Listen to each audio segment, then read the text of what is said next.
Quand on prend un peu de hauteur comme ça, ce qu'il y a d'intéressant à voir sur la commune de Chameson et qui a une particularité aussi en Valais qu'on trouve assez à peu d'endroits, c'est un morcellement qui est vraiment extrêmement marqué.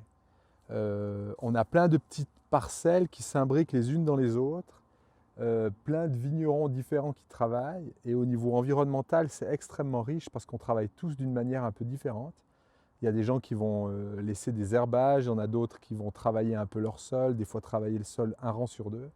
Et finalement, ça crée des petits milieux très divers, ce qui permet à plein de flore et de faune de se développer.